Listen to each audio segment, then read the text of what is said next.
Hola chicos, ahora hablaremos sobre dos procesos financieros que son ligeramente más complicados, que son las anualidades y los préstamos.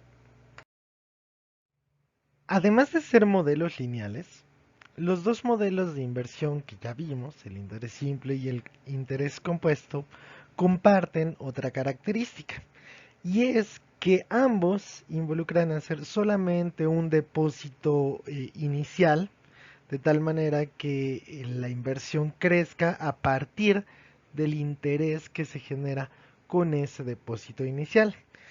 Pero este no es el único tipo de inversión posible.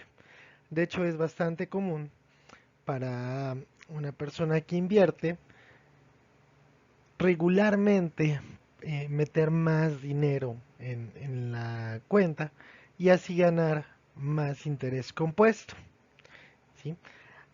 A este tipo de instrumento financiero se le conoce como anualidad. Un ejemplo de esto podría ser, por ejemplo, los planes de retiro, en los cuales mes con mes uno va poniendo dinero para que al momento de su retiro tenga el capital que se vaya acumulando con el interés compuesto.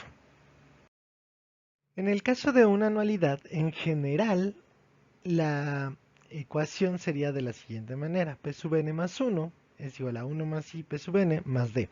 Eso quiere decir que el capital que tiene en esa anualidad en el tiempo n más 1 es justamente el que tenía en el tiempo n, incluyendo el interés. Esa parte es la que corresponde al interés compuesto, más un cierto depósito que vamos a suponer que es constante, que son D. ¿Sí? Entonces la primera parte es la que corresponde al interés compuesto más el depósito. En el caso de un préstamo se comporta de manera similar. ¿Sí? Nada más que aquí se invierten los papeles. El inversor sería justamente la persona que presta. Entonces, en ese sentido, la deuda en el tiempo n más 1 va a ser la deuda que había en el tiempo n más los intereses que genera esa deuda menos la mensualidad que se está pagando para saldar esa deuda. Por eso es menos d. Entonces son dos ecuaciones que son bastante similares, no solamente cambia el signo de la d. Para ver cómo se trabajan, cómo se hace la manipulación de estos modelos, primero lo que nos gustaría es encontrar una solución exacta para las ecuaciones lineales que son de la forma xn más 1 igual a axn más b. Entonces, pues si sustituimos, x1 es igual a por x0 más b, x2 es igual a por x1 más b, que sería a cuadrada x0 más ab más b. Entonces, vámonos fijando en cómo se comporta el exponente de la a en esta situación. Cuando hacemos x3 y x4, obtenemos ax cúbica x0 más a cuadrada b más ab más b. Cuando hacemos x4 es a a la 4 x0 más a cúbica b más a cuadrada b más ab más b. ¿Sí? Entonces, en general, el primer término va a ser justamente el que corresponde a la n por x0, y de ahí va decreciendo multiplicado por b. Por lo que que para xn sería a la n x0 más a la n menos 1b más a la n menos 2b y así más a b más a la 0b, que ahí en este caso no estamos poniendo el a la 0. Entonces, si nos fijamos en este término, podríamos primero factorizar la b y reacomodando un poquito, tendríamos que eso es b por 1 más a cuadrada más así hasta a la n menos 1. Son todos los términos que tenían una b. Entonces, fijémonos en esa suma y llamémosle S. ¿Qué pasa cuando yo multiplico por A la suma S? Entonces obtendríamos a más a cuadrada, más a cúbica, bla, bla, bla, hasta a la n-2, a la n-1, a n, ¿sí? Y entonces, si restamos estos dos valores, a s menos s, pues justamente se matarían todos los términos que son iguales y nos quedaría a la n-1. Entonces, factorizando del lado izquierdo nos quedaría que a menos 1 por s es igual a la n menos 1. Por lo que s vale a la n menos 1 entre a menos 1. Sustituyendo en la ecuación de xn, tendríamos que xn es igual a la n x0 más b por a la n menos 1 entre a menos 1. Entonces, usando esta solución exacta para este tipo de modelos, dar la solución exacta para el modelo de anualidades, ¿sí? En este caso, la A vale I más 1 y la B vale D. Entonces, la solución del modelo de anualidades sería justamente 1 más I a la n P0 más D, que multiplica 1 más I a la n menos 1 entre I. Los unos se matan, ¿no? Es muy usual que cuando uno empieza una anualidad, cuando empieza ese ahorro, no da un primer depósito inicial, ¿no? Sino más bien mes con mes va ahorrando, va dando dinero. Entonces es usual que P0 sea igual a cero y a la D, cuando esto sucede, se le llama renta. Por eso se cambia por una R.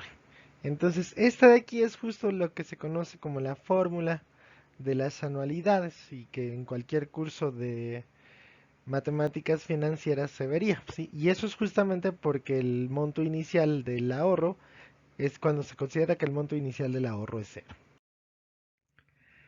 Por otro lado, en el caso de los préstamos, podríamos usar la misma formulita y nos daría lo mismo nada más que con un menos, ¿sí? Ahora, generalmente, cuando queremos pagar una renta, lo que esperamos es que en algún tiempo n fijo, pues se acabe la deuda, ¿no? O sea, P sub n va a ser igual a en algún cierto momento, ¿sí? Y entonces esto nos permite obtener, por ejemplo, dados toda la información, la tasa, y la D y la P0, podríamos obtener n, ¿sí? Y entonces calcular cuánto tiempo va a tardar en saldar la deuda.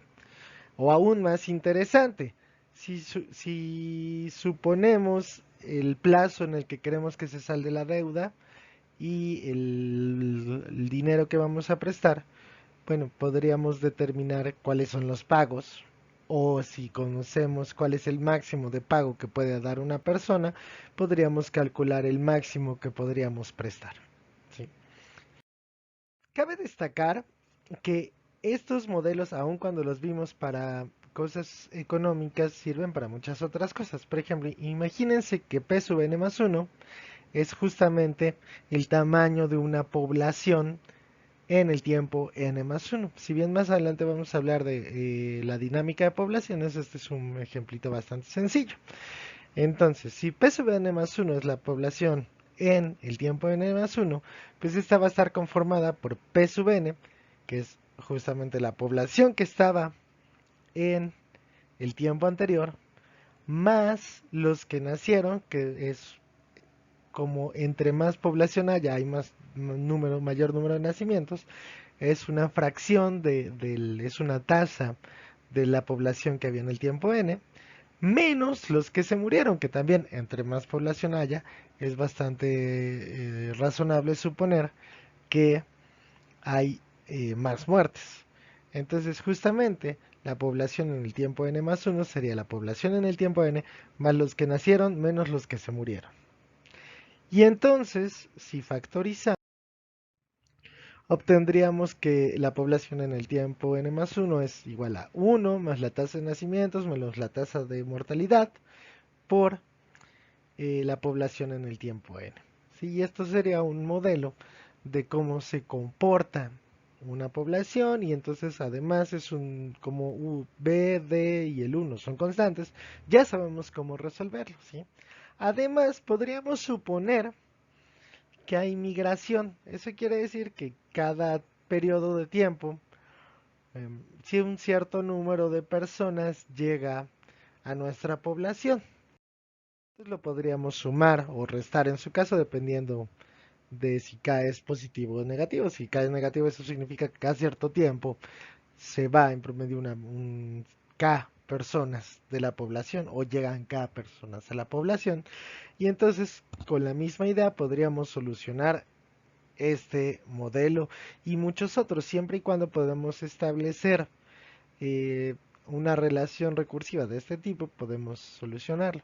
Ahora, podría ser que eh, K, por ejemplo, dependiera del tiempo, entonces eso ya se convertiría en un modelo no autónomo, en cuyo caso, en general los modelos no autónomos requieren de mucha teoría para resolverse.